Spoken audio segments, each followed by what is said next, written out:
ስር ነው የምተኛው እንዴ ለማብዬ ነው እኔ እንደዚህ ስቃዬን ጭንቅት የሚያየው ለማብዬ እንዴ እዛ ሸቀጥ እየሸጥኩት እንደዚህ በሂግሬ ያዝ አድርጌ ዳቦዬ መከራ ሳይቼ ለማብዬ ስለው ምን አረኩት ሰጣሁት ወጥቼ ጌታን ድንግል ነኝ እመቤቴ በቃ ተበላሸሁት ሸመረን ተነታ ቢያራባ ዲረት ማለቀ ይንከነና ወን ለስንቱ ሳንቲሚ ጨብጡ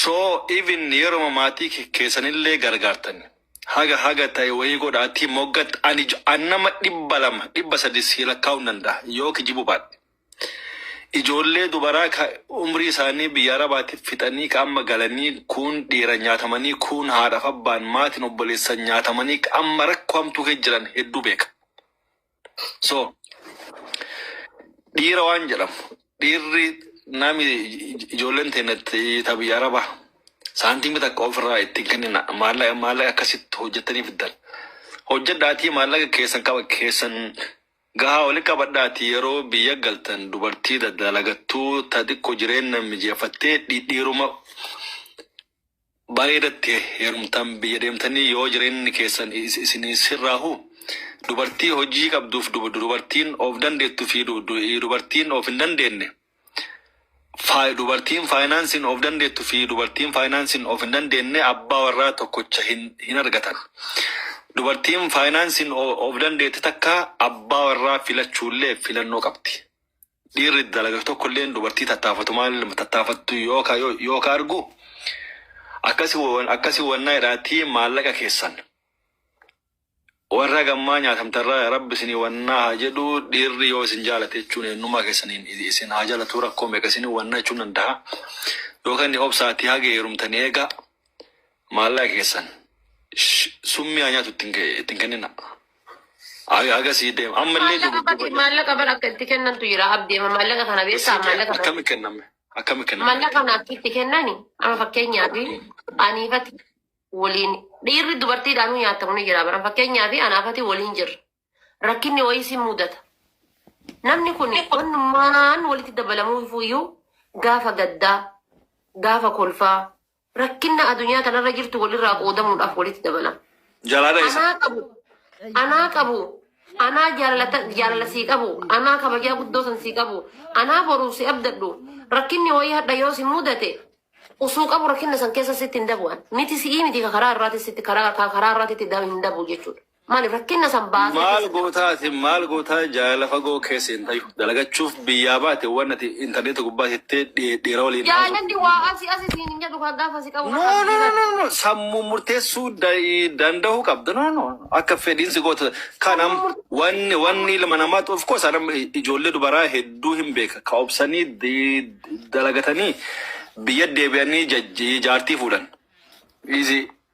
isi galee miiran osoo yeroo baay'ee maaliif jireenya keenyatti qofuu dadhabna yookaan immoo maaliif jireenya keenya irratti gammachuu dhabna yeroo hundumaa kan nama ilaaluutiin kan nama hawwuutiin ofii keenya jireenya uumamneef kaayyoo uumamneef wanta uumamneef dagachuuraan kan kee yeroo itti gungumnu jira ofittillee uumaa keenyattillee namoota haadhaaf abbaa keenyattillee naannoo keenyattillee yeroo nu gungumnutu jira kun immoo sababa maalii ta'e jireenya keenya keessatti maal sirreessuu qabna maal hubachuu qabna maalitti deemuu qabna kana sirreessuuf yoo yaa akkam jirtu jaallatamtoonni fi kabajamtoonni hordoftoota tokko horror inspire wartaatan akkamnaa jirtu tole gaa guyyaa har'aa barnoota baay'ee bareedaa ta'e isiniif qabadhee dhufeetan jira tole gaa meeqan keenyatu jireenya keenya irratti quufaadha jireenya waan harkarraa qabnutti wanta ofii keenyaa qabnutti waan harka keenya jiru irratti meeqan keenyatu gammadee jiraataa jira tole namoonni baay'een sababa maaliidha kan isaan gammachuu dhaban yookaan immoo waliigaltee nama duukaa qaban maatii isaanii duukaa illee haa ta'u nama kam duukaa kan inni boora'uuf jireenya keenya keessatti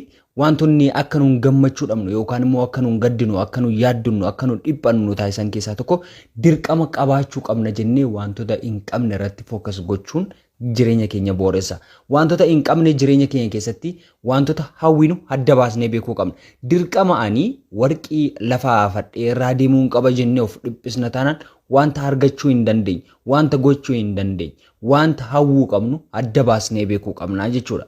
Warqii afadhee lafarraa deemuu qaba. Uffata warqii, uffata daayimandii uffadhee deemuu qaba jedhee irraa kan qabu dhiisee waan gubbaa yaada taanaan, wanta hin jirreen fida taanaan, wanta hin argamneen dhibee guddaarra nu buusuu danda'a yookaan immoo wanta qabnutti akka nuun hin gammanne, akka nuun afuura nagaa hin qabaanne yookaan immoo akka nuun gammachuun nama kamuu duukaa hin jiraanne nu taasisa.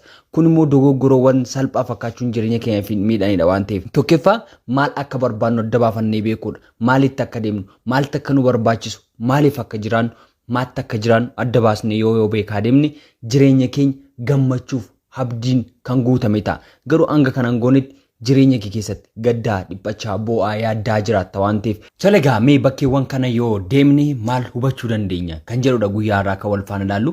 Maal jireenya keenya keessatti argachuu dandeenya bakkeewwan kana deemuutiin immoo wanta nun jireenya keenya irratti buufannu maaldha kan jedhudha. Tolegaa maalummaa jireenyaa, maalummaa abdii, maalummaa mul'ata, maalummaa jiraachuu yoo beekuu barbaadde iddoo awwaalaa deemi. Bakkee awwaalaa yoo deemte maaliif akka dhiphattu, maatti akka dhiphattu, maaliif akka jiraattu, maaliif akka karoorsitu, maatti akka karoorsitu, maaliif akka jiraachaa jirtu waan baay'ee agarta. Kan si ol dureessa ture, kan si gad hiyyeessa ture, kan si ol bareedaa ture, kan si gad fokkisaa ture bakkee awwaalaatti namoota hedduu agarta. Mul'ata guddaa baatanii, abdii guddaa baatanii, hawwii guddaa baatanii, dhiphuu tokko malee jiraatanii namoonni du'an bakkee awwaalaa irratti namoota baay'ee agarta. Yeroo bakkee awwaalaa irratti jireenya itti dhiphattuuf kun, jireenya itti yaaddatuuf kun, jireenya itti of dhiphistu kun, jireenya itti wanta baay'ee itti argitu kun yeroof ta'uu isaa hubatta.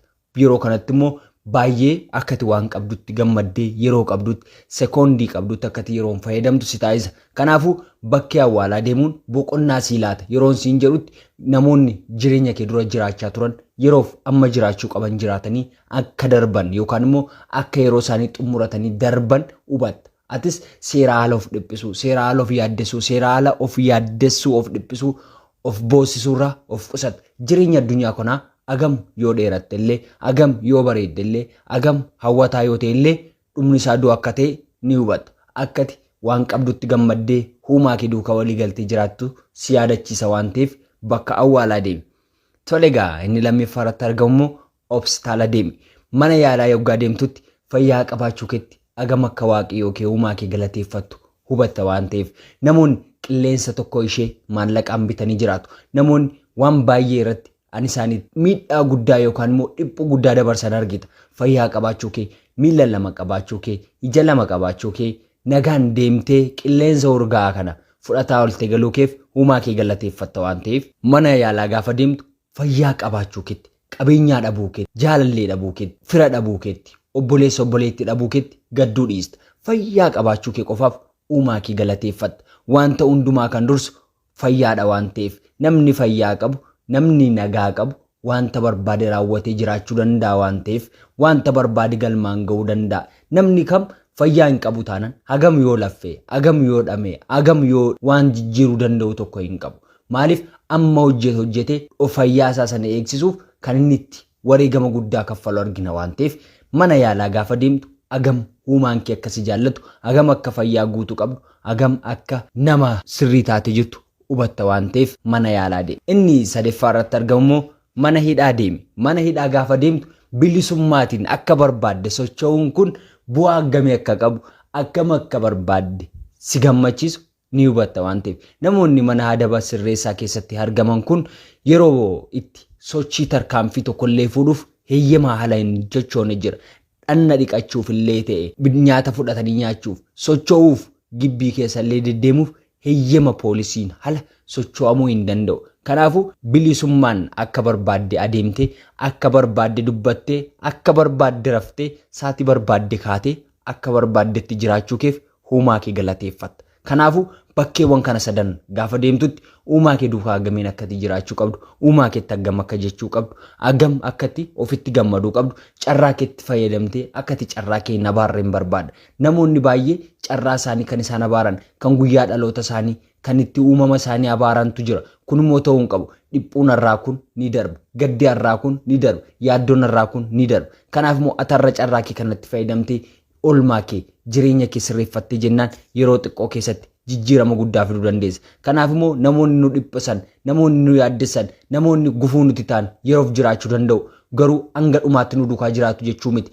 Uumaa kee qabaattee waaqa keetti jettee rabbii keef sagaddee rabbii keef bitamtee jennaan na aman jireenyi kee jireenya boqonnaa caalu ta'a. Kanaafiyyuu waan qabdutti uumaa kee galateeffadhu. Namoonni wanta ati qabdu kana dhabanii rakkachaa jiraachuu malu waan ta'eef ati hiriyoonni kee sababa konkolaataa bareedaa qabaataniif, sababa hiriyoonni kee fuudhan qofaaf, sababa hiriyoonni kee mana ijaarratan qofaaf, sababa naannoon kee wanta haaraa raawwateef anis raawwachuun qaba jettee yaaddoof dhiphuun ofitti gumgumtee uumaa keetti gumgumta taanaan jireenyi kee ittuu kan badee ta'a. Kanaaf immoo waan qabdutti uumaa kee galateeffadhu. Waan harka kee jiru irratti waaqa keef galata kenni. Uumaa kee yaadadhu.